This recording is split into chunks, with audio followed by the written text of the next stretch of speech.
Bonjour et Boker Tov, nous allons étudier notre deuxième cours sur Parashat Kitavo dans le cadre du Bet HaMidrash Hillel.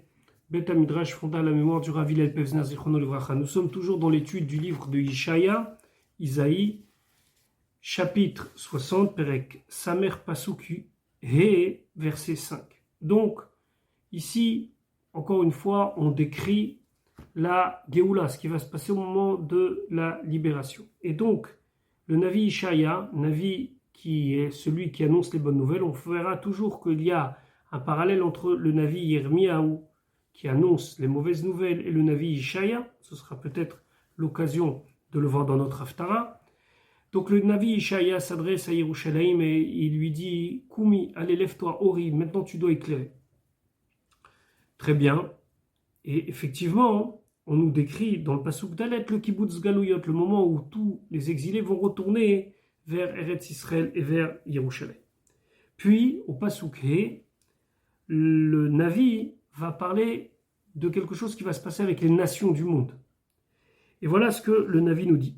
Az tir'i, là, alors tu vas voir, Vena arta, et ton visage va être éclairé de joie, ou fachad, et malgré que tu vas avoir une crainte, Verachav levaver, ton cœur va s'agrandir de cette joie, qui yehafer halaïr, car va se retourner et venir vers toi, Hamon Yam, de nombreux biens qui sont aujourd'hui à l'ouest, Chel Yavou Lach, la richesse va venir vers toi.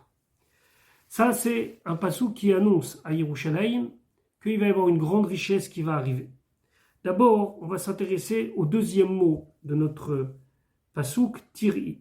Tiri, ça veut dire tu vas voir. Comme ça, Rachid explique. Lorsque tu vas voir et que tu vas prendre conscience, alors là, Venaharta, tu vas rayonner de joie. Ou Fachad, et ce qui était une crainte, tu vas l'abandonner pour Verachav Levaver, que ton cœur fasse s'élargir. Alors, Tir'i, ça veut dire voir. Le Ibn Ezra, il dit que c'est une erreur de traduire Tir'i, voir, Milachon roé, voir, mais il dit c'est Milachon de l'étymologie de Yira, de crainte. Il faudrait dire Az Tirei. Alors tu vas avoir peur, et au final, Venaharta, tu vas être soulagé, et ton visage va s'éclairer. Ou Fachad, et là tu auras une crainte, et au final, Verachav Levaver. Alors une crainte de quoi? Et pourquoi avoir peur? Une crainte d'abord, premièrement, que tout ça ne soit que éphémère. Qui dit que tout ça va continuer? Alors c'est normal que lorsqu'arrive quelque chose de tellement extraordinaire, alors on soit pris de peur. La même chose ici, Yerushalayim est tellement habitué à être seul, à être en galoute, que d'un coup, lorsqu'il y a un tel phénomène, il y a une crainte. Une crainte de se dire, mais peut-être que tout ça va disparaître. Et d'ailleurs, humainement parlant, on peut connaître cette situation-là. Mais là, c'est encore plus fort au niveau d'Yerushalayim, qui après des siècles et des siècles de galoute se retrouve avec Kibbutz Galouyot, ses enfants qui reviennent, et toutes ces nations qui viennent se prosterner, on va le voir tout à l'heure. Alors, elle a peur. Yerushalayim a peur. Et là, il ne faut pas dire Az Tiri, mais il faut dire Az Tirei. Tirei Milachon Ira. Ça, c'est une discussion. Comment expliquer ce verset selon Rashi, selon Ibn Ezra. Mais le point est le même. C'est qu'ici, il y a une vraie crainte. Le Abarvanel, il dit que la crainte, elle est que peut-être toutes ces nations, ils vont venir et s'installer dans la terre d'Eretz Israël. Voilà comment on peut expliquer le Pasuk. Maintenant, lorsque les nations vont venir des quatre coins de la terre, ils ne vont pas venir les mains vides, ils vont venir avec énormément de trésors. Et c'est ce qui est dit dans le Pasuk. Vav, Shif'at Gemalim Techaser, tu seras recouverte d'une grande quantité de chameaux. Shif'at, ça veut dire une grande quantité, comme Ashpa, comme Shefa. Gemalim, de chameaux, Techaser, vont te recouvrir, ça veut dire qu'il y aura tellement de chameaux qu'on verra même pas, on ne verra pas le sol. Pardon. Et ces chameaux, ils seront de très bons chameaux. Comme le Pasuk nous dit, Bechere, Midian, Ve'efa. Ce seront les meilleures bêtes de Midian et de Efa qui sont deux contrées. Kulam, Misheva Yavou, tous de Sheva, ils viendront. Encore une fois, c'est quelque chose de très honorable. Et plus que ça, c'est qu'il va y avoir aussi Zahav ou les Vuna Yesao qui seront chargés d'or et de fleurs de farine. Et le mieux, le plus fort, ou Tehilot Hashem Yivaseru. Et les louanges de Dieu, ils vont annoncer. Alors, qu'est-ce que le passouk veut nous dire ici?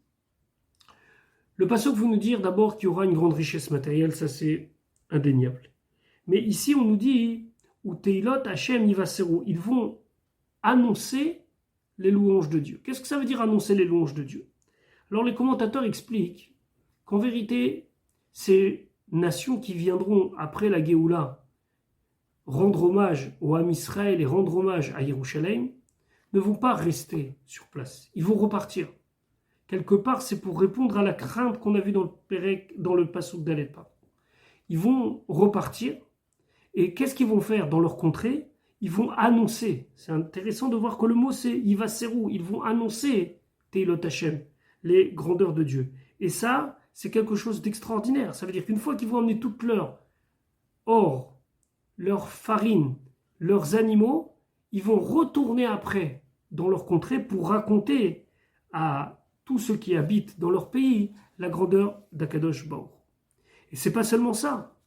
Kol Tson Kedar. On est maintenant dans le pasuk Zayin. Tout le petit bétail de Kedar, Ikavetsulach, ils vont se rassembler vers toi. Et les Nevayot Yesharantucha, les Elim, les béliers de Nevayot vont être à ton service. Ya'alu al Ratson Misbechi, ils pourront même être présentés, être montés comme quelque chose d'agréable et de propice sur le misbéar, sur l'autel, ou bet tifarti hafaer, et la maison où il y a ma magnificence, ma beauté, je vais l'honorer. Alors ici, on voit que il y a une certaine permission qui est donnée à ce moment-là, que toutes les nations du monde pourront venir et faire des sacrifices au Beth Amikdash. Alors, on ne sait pas exactement qui va sacrifier. Dans le Radak, il y a deux avis. Ou il y a un avis que c'est les Goïm eux-mêmes, les nations qui sont venues vont faire leur propre sacrifice, ou bien ce sont les Bnei Israël, les habitants de Yerushalayim, qui ont reçu en cadeau, comme on l'a vu précédemment, toutes ces bêtes qui, eux, vont décider de les sacrifier comme sacrifice. Parce que on a une marloquette dans la Gemara, est-ce que quelqu'un qui n'est pas juif, il pouvait faire un sacrifice ou pas? Quel sacrifice? Et dans quelles conditions? Donc ici, il semblerait que le passouk tranche par dire ils vont le faire eux-mêmes, mais il y a une autre interprétation qui veut dire non, c'est de ce que les Bnei Israël ont touché comme récompense, entre guillemets, des nations du monde lorsqu'ils sont venus. De cela, on doit faire des sacrifices pour Akadosh Baruch. Passouk Chet. Et le Navi, il va maintenant décrire comment les Bnei Israël vont revenir de la galoute. Parce que précédemment, dans le passouk d'Alet, on a vu qu'il y aura Kibbutz Galouyot. Mais là, il va exprimer cela avec des mots. De quelle manière? Comment ça va être extraordinaire? Mi ele, passouk Chet. Qui sont ceux-là? Kerav teroufena. Qui qui volent comme un nuage. Qu'est-ce que ça veut dire ici qui volent comme un nuage? Ça veut dire que ça va aller très vite. Le Barvanel, il dit, vous voyez les nuages, on les voit là, et puis tout d'un coup, avec un petit peu de vent, ça s'en va. Alors le Barvanel ici, il dit c'est exactement la même chose. Ils vont venir à une vitesse folle. Ça, c'est très très important, parce que c'est aussi quelque chose d'extraordinaire. Et il continue le Navi à décrire ce mouvement-là. Chayonim, ce seront comme des petits oiseaux, des yonim, des colombes, el arubotehem, qui retournent vers leur nid. Là, on a encore la notion de vitesse, mais aussi on a la notion que les oiseaux reviennent à leur nid. Il ne faut jamais oublier que le peuple juif est comme un oiseau qui a été exilé. Il est parti loin de son nid. Quand il revient vite. Et quand il revient vite, il sait exactement où aller. Le kibbutz galouyot, le fait qu'il va y avoir le retour des exilés, ce n'est pas quelque chose de surnaturel, dans le sens que c'est quelque chose qui n'aurait pas dû avoir. La nature veut, la nature qu'Akadosh Baruch Hu a prévue pour nous en tout cas. Ou bien, plutôt employer l'ordinaire, ça veut dire ce qui est dans l'ordre des choses, c'est que les Bnei Israël soient sur leur terre. La galoute, c'est un accident. Donc l'oiseau, il est parti loin. Maintenant, l'oiseau, il doit revenir. Quand il doit revenir vite et savoir où revenir. C'est exactement ce qu'on nous dit dans ce passouk-là. C'est comme des nuages qui arrivent, c'est très rapide, ça vole, ça va vite, c'est léger. Deuxièmement, c'est comme des oiseaux, ici des colombes, qui vont revenir vers leur nid, vers l'endroit où naturellement ils habitent. Donc, c'est un phénomène surnaturel, mais qui au final est un phénomène normal, puisque tous les Bnei Israël doivent revenir sur leur terre au moment de Kibbutz Galouyot. C'est intéressant de voir que peut-être pour certains d'entre vous, vous avez des enfants qui ont chanté une petite chanson qui s'appelle Le petit oiseau gazouille. C'est un petit oiseau qui pleure et qui veut revenir vers son nid. Et puis la chanson dit que vient alors à ce moment-là, le moment où lui aussi il va revenir, ben c'est un petit peu pris de ce passouk de Yishaïa. Passouk tête, qui lit, car vers moi, ou plutôt à moi, appartiennent Yim, ceux qui sont dans les îles de la mer, et que ceux-là, Yikavu, ils vont se rassembler vers moi. Vaoniot et les bateaux, Tarshish, qui sont dans la mer de Tarshish, Barishona, les Havi, Panaïch Merachok. C'est eux qui, les premiers, vont se proposer à ramener tes enfants qui sont les plus éloignés.